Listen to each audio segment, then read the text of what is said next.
What's up, YouTube? Today I'm going to be showing you my 2023 F350 XLT, the premium package, and it's a 8-foot box, 4-door crew cab. Figured I'd do a little video here for those of you who are in the market for a 23 or a 24. I was trying to hunt down a Lariat originally, but due to the limited availability in my area, I decided to pass on it because my local dealer gave me a price on this truck that I couldn't refuse. They had been sitting on it since about June of this year, and I purchased this in late October, so they were eager to make a sale and they were willing to work with me on the price, whereas a lot of dealers aren't, or the dealers have high markup on the truck, and there was no markup on this truck. But I figured I'd give a little walk around for this type of truck for those of you who are shopping for one or are curious what a 2023 Powerstroke with the XLT premium package is, what it's like on the inside and outside. This truck is pretty decently spec'd for an XLT. I'll get into everything here shortly. But this does have the regular 6.7 Powerstroke. I wanted the high output, but there was really limited availability of it in my area, and the ones that were available had markup on them, and I wasn't paying any markup. But yeah, I am coming from a 2011 Duramax with the LML in it. My truck was tuned and deleted. Nothing crazy done to it, but it was a good, reliable truck, and I enjoyed the extra power the tune had on it. There is no tuning available for the 23s or the 24s yet, but rumor has it it's coming. So those of you, including myself, just have to be patient for the time being.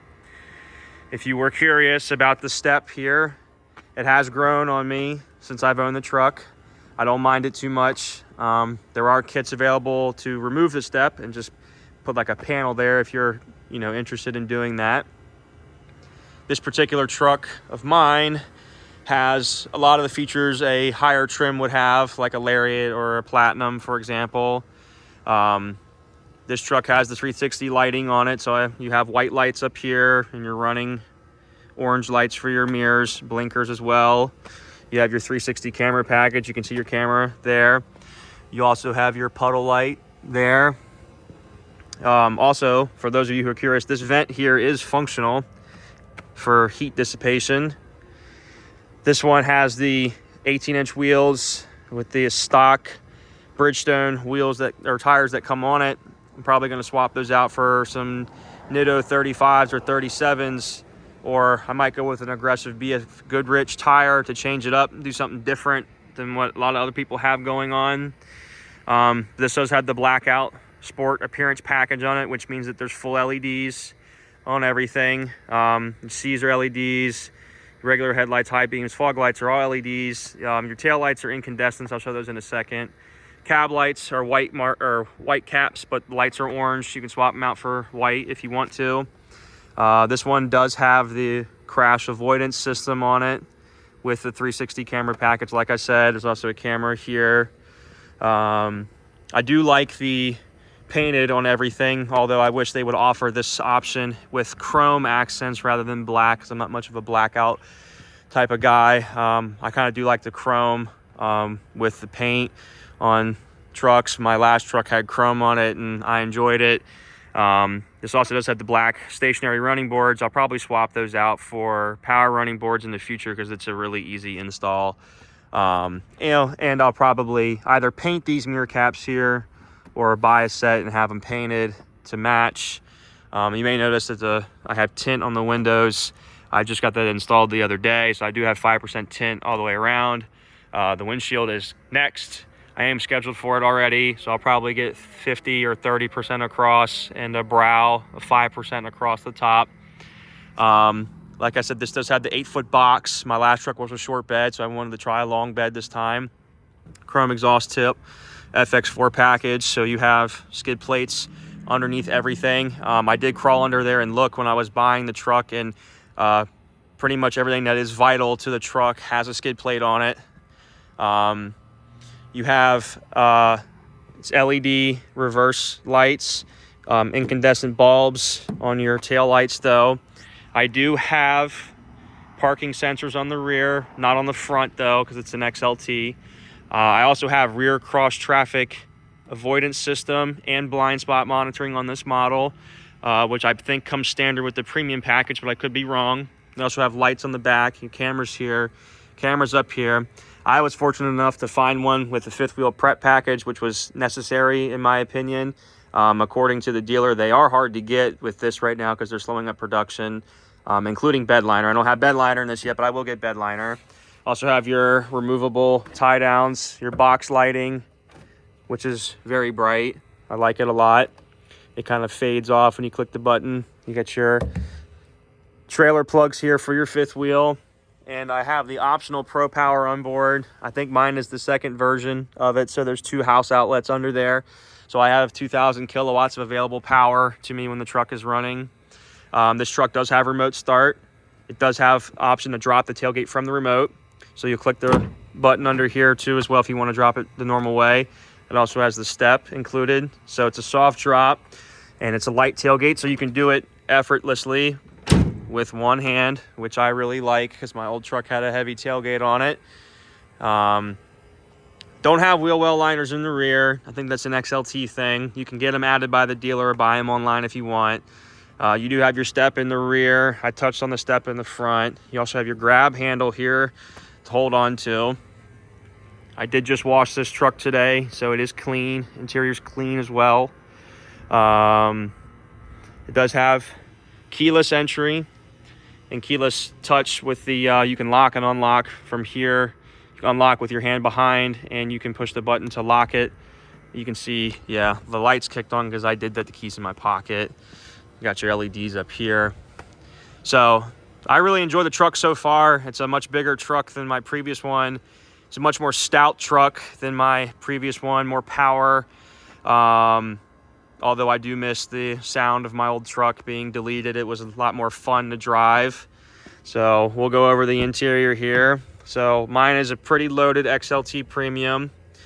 For those of you who are curious, the gray is a bit darker in person than it comes out on camera. I wasn't sure how I would like the gray on the black in the beginning because I feel like it looks too much like a work truck, but it really has grown on me since I've owned it. I do have the optional Bang & Olufsen sound system, and I think it's the 8-speaker with the sub. It sounds really good, so don't hesitate if you're curious about it or if you're on the fence. There is an optional, I think, 12-speaker unit or more on, I think, the Lariat and up trims, but they do charge more for that. But this is really nice the way it is. No memory seating on this model, that's its XLT, but you do get your power extending, power folding mirrors. You have your mirror controls, window lock, and then you have your one-touch up and down driver and passenger windows as well. I just got the tinted right because you can see the little sticker there. You have your mirror lights here, your fog lights. You have your bed light. You can also do auto lights if you want. Auto high. It does have auto high beam as well. If you have the Pro Power, you'll have this button here. You can drop the tailgate from here. You can also do it from the key. I'll show you the key in case you're curious. That's what it looks like. Everything, you know, this key looks the same for your XLT Premiums, Lariats, King Ranches, Platinums, Limited, etc. I do have the full digital gauge in the front and your full size screen in the middle. I don't have dual zone climate. That's only available on the Lariats, but I do have heated seats in your drive mode, your trailer brake control, USB-A, USB-C, no wireless charging in here. Got your glove box up top, on the bottom, auto dimming mirror, sunglasses. You can get the aux switches installed from the dealer if you'd like. I know a lot of the XLTs coming from Ford right now don't have that feature, but you can have it installed. Your microphone for your when you're on phone calls. Does have wireless Android Auto and Apple CarPlay. It works really nice. You can make Apple CarPlay the full screen if you'd like, or you can split it with the built-in system.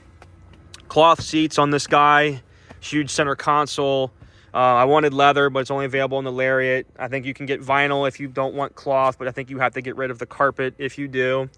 Do have all-weather floor mats in here. 8-way power adjusts forward, reverse. You can lean forward, tilt back, lift up, push down. You have your lumbar support and manual for the back. Passenger seat is manual, everything. Unfortunately, no lumbar support, even though it's manual. The rear is the same. It is nice. I like it a lot. It's grown on me a lot since I've had it. The seats are actually comfortable as well. Plenty of space, completely flat floor. I do have the optional storage bin under here, which folds completely flat to give you even more space. Got your vents in the rear. No heated seats, unfortunately, but you do have your house outlet, your 12-volt and 2 USB-Cs plus vents back here. Lighting. I don't have a sunroof on this guy. That's an option. We'll take a walk around the other side just in case you're curious. You do get, oddly enough, regular non-LED tag lamps. I'm not sure why they opted to do that. I feel like you could throw LEDs in there for little to no cost. Rear is the same on this side. You lift up your seat, easy lift. Dealer threw in a grill cover for the winter. Don't know if I'll need it or not because it doesn't really get that cold around here in the winter. But yeah, part of your Pro Power on board, the bigger one, is underneath that seat there. Currently, the truck does a lot of city driving, unfortunately, but I do plan to put it to work in the near future. So right now, city driving, I'm getting about 16.8 to the gallon or to the mile, or yeah, to the gallon, sorry. So pretty good fuel mileage in the city on a regular Powerstroke option. I know the high outputs, I think, are a little heavier on the fuel, but not enough to make a difference. You can see you're missing your options here for the passenger seat, but you do have your ability to lean it back and stuff on there. You do get your optional 4 cup holders, cup holders here in the rear too. Also your house outlet, 12-volt is there as well. Plenty of storage, more storage than you could ever use unless you're using it for work all the time. But yeah, truck has really grown on me since I've bought it. I really have grown to like the front end since I bought it. I was really opinionated on it, like most people were when they first were introduced to the public. Yeah, but so far, my slated build, I think what I'm going to do with this going forward is, like I said, I'll put some tires on here at some point. I'll probably put a back rack and a toolbox on here in the near future. I'll also add bed liner to it. And then if I feel like it, I may or may not add rock lights to it. I'm kind of opinionated on that since I'll be putting it to work. And I feel like rock lights are really overdone in the truck scene now. Trying to be a little different. So I'll probably replace the stock antenna for a bullet antenna or just a stubby antenna. But yeah, I am enjoying the truck a lot more than I thought I would coming from a Chevrolet, but my dad has a 17 Powerstroke King Ranch with every option minus the sunroof, and his is also an 8-foot box as well, and I've always liked his truck, so I figured I would give Ford a chance this time around. And I use Fords at work every day, Powerstrokes as well. We never have any issues with them. So yeah, let me know what you guys think about the truck. If you're located in the Maryland area and you'd like to meet up at some point for pictures or just to get together, let me know in the comments and maybe we can arrange something. But yeah, if you feel like it, drop a follow on the YouTube channel, and I will post updates when I have updates to post about the truck. But for now, thanks for watching. Peace out.